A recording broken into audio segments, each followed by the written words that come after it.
My niece is 2 years old, my nephew 6. With my nephew I can play games like Mario Kart.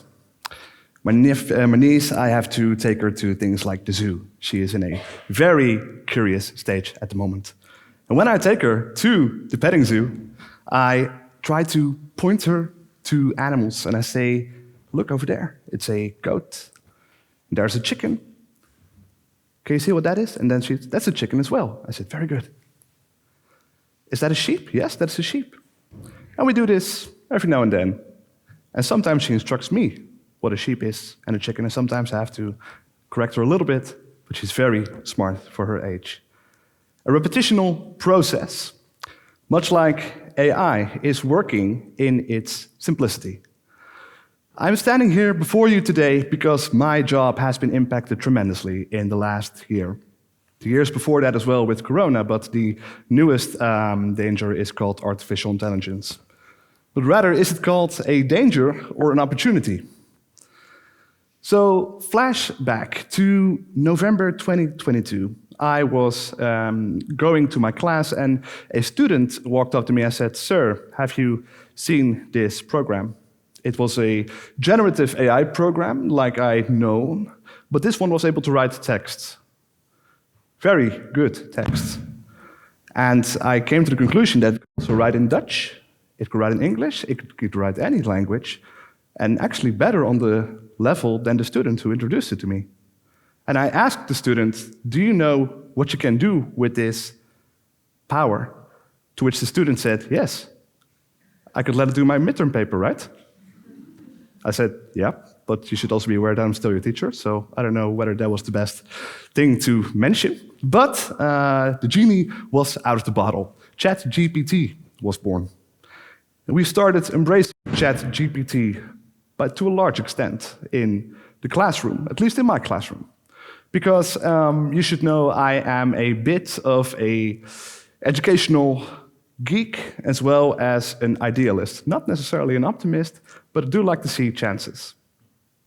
So when the time came in my classes, I teach marketing and data analytics at a University of Applied Sciences. The assignment was to write a reflection report for first-year students. They had to write down what they learned exactly by working the marketing assignment. I have written myself a reflection report to the level that I expect, but all of my students surpassed me in their incredible writing system that they developed in less than a month. I want to say that not all of them were exactly truthful.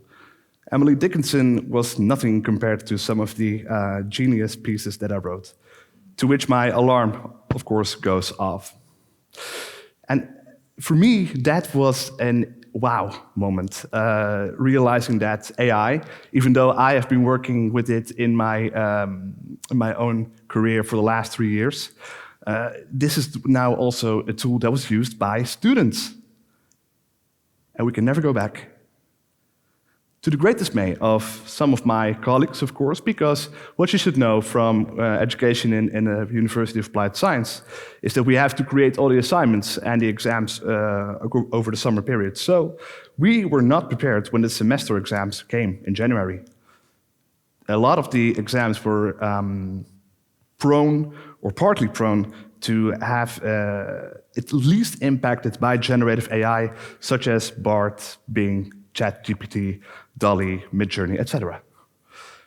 And we had to come up with a decision of what would be our next steps. Well, let's go back a little bit in time and describe my journey with artificial intelligence and digitalization in the last years. I'm born in the year 1993, you do the math. Just in time for all the Disney movies and Pokemon, but also just in time for the upcoming epic powerhouse that was known as Google. And I remember very vividly that a teacher in the 4th grade called Meester Theo, I never got his last name, introduced me to Google because he thought that little geeky boy would probably be interested in it. And he was right. I loved Google. I thought it was great. Going a little bit forward, I was going to high school. And I did HAVO, and I had this one teacher, Miss Alzweta. I never got her first name. But she introduced me to Wikipedia. And she said, Tim, you have to be very careful about Wikipedia because it will destroy libraries as we know it. Well, that is not exactly what happened. But then again, Mr. Dale also said that I should be very careful with using this technology. And when I became a teacher 5 years ago, I was thinking for myself, what is the kind of digitalization that I want to embrace in my classroom? Well, in my classroom, you're allowed to use WhatsApp. You're allowed to use your laptop. You're allowed to chat with each other, heck, even share inspiration from each other in your own interpretation. Because the goal of education is different in everyone's view. When I was preparing this presentation, I also looked up the definition of education, to which you will mostly find ideas of being instructed by an instructor. That is the most generic, often frequent definition of education, being instructed by an instructor, and accordingly, being rewarded for how well you do those instructions. Again, in my opinion, this kind of sounds like AI. But I would argue that in my last 5 years of being a teacher, a lot has happened. A pandemic has happened. Big data introduction to courses has happened, but now we have artificial intelligence. I would like to believe that students are very well capable to work with artificial intelligence, provided that we give them the breathing space to do so. Because what I want to prevent in my work is that there's a discrepancy between the interpretation of how teachers fear AI and how students yearn AI. We need to find a common course. And that starts with introducing AI as a concept in society, I believe. Because my added definition to education, yes, it is being instructed by an instructor, but I believe that it's also embracing values. Values that you've been taught by hopefully great teachers like I had with Mr. Theo and Ms. Alzaweta.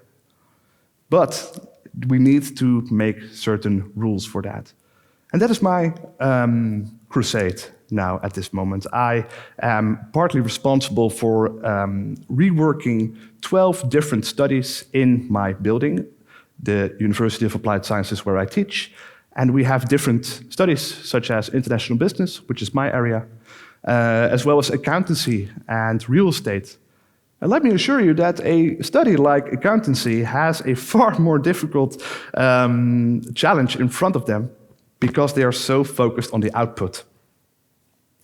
And AI is very good for output, but it's not necessarily good in describing how it came to that output. Same as students. They're not exactly good at describing how they come to the output. And for that reason, I am now reworking 12 different studies and am advising them on how to make AI courses AI-proof, or at least let them embrace artificial intelligence. So what I want to share with you today is my experiences with artificial intelligence in the classroom. And we cannot do that without embracing the idea that education is reflective of development. So what does education actually serve? What is its purpose? Its purpose is to prepare people for the real world. Does that mean that we have to restrict technology? Does that mean that we have to hunt students for plagiarism? Does that mean that we have to be watchful that they do not cheat in any form or way? Depending on the country that you ask, there are different ideas of what AI is allowed to do in education and what shouldn't. Let me be very clear. I do not believe that an AI should write an entire thesis, but I am of the opinion that it could be a tool, because it could potentially help the student understand its own ideals and its own message that it wants to convey. So, I have 3 hot topics on AI in education, and I'll break them down for you. First, starting with understanding AI for its purpose. Is AI a system? Is it a tool, maybe? I would say that it is a tool, just as much as it was with Google and Wikipedia. Both Google and Wikipedia are here for research. AI, such as ChatGPT, is for research as well, ideally. However, the problem is that most students use AI not as a research tool, but as a decision-making tool. And that is what's wrong.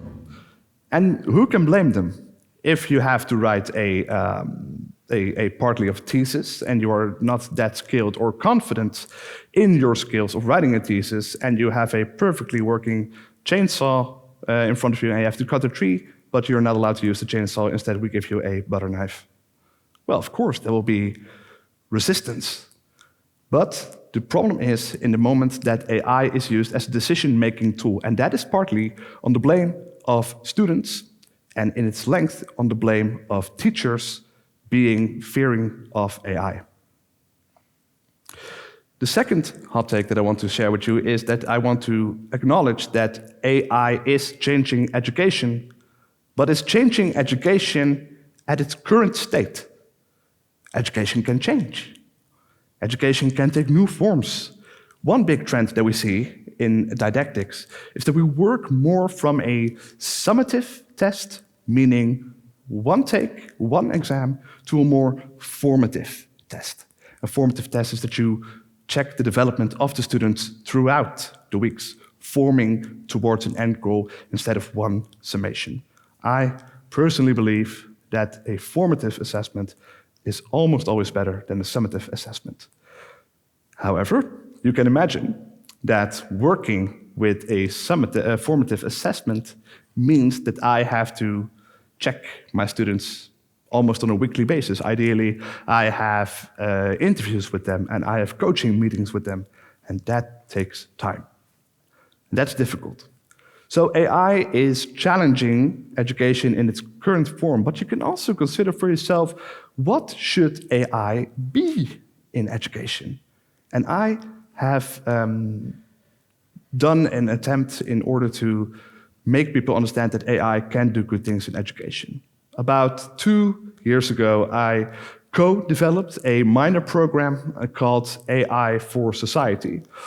A part of the learning development of third-year students is that they choose for the minor and they then learn how to code, deep learning, machine learning, and understand how big data works with a language model of AI.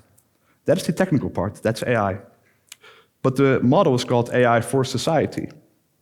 What we're also teaching to those students is the ethical responsibility of working with the language model, to which you must acknowledge that it's almost always biased. We have wonderful shareholders and stakeholders who give us assignments. For example, we are helping companies build a Ring doorbell for people who suffer dementia, so that they understand that someone at the doorbell is a friend because of the facial recognition of artificial intelligence. That is something that I think is good for society. And rest assured, there's also students who really like to just play video games with AI, but it is my opportunity with that minor to introduce students to the ethical part of artificial intelligence. And I think that that is what the discussion should be in education. Not how do we prevent the tool as a decision-making tool, but how should AI affect education? The third take that I want to share with you is defining the values of society. Because in my belief, I think that your education and your development at school with your teachers is partly influential to the societal values that you have. So if we decide that AI should not be used as a decision-making tool, then we should follow that up in education and make sure that it's not used as a decision-making tool, but only as a research tool. Because here's the thing, the human values, the potential to come up with new ideas, to make decisions, to consider, is what makes us human. There are many things that AI does better than a human. I'm very sure that they could have written a better, fluent presentation than I'm giving here, but how charming is it for me to stand here in all my shyness and stutter my way through 12 minutes. So if we want to change the educational system, we also need to acknowledge the global considerations of what are our values and how do we follow them up. What makes us human and what makes AI AI. And that gives me an advice that I want to share with you today. Consider for yourself, what is it in your line of field, your daily work, that makes you human? Is it compassion, empathy, correlation, context, love? I can assure you, ChatGPT is not able to love. In conclusion, I think that we have a big assignment in front of us, and we should acknowledge that the genie is out of the bottle. AI is here to stay. And it's our obligation, at least my obligation in the classroom, to welcome people back after the pandemic. 96% of our students stated in the survey that they want to be in the classroom. People yearn for context, for empathy, for contact. And if we are able to do that, we can use AI for its intended purposes, a research tool and not as a rule. Thank you.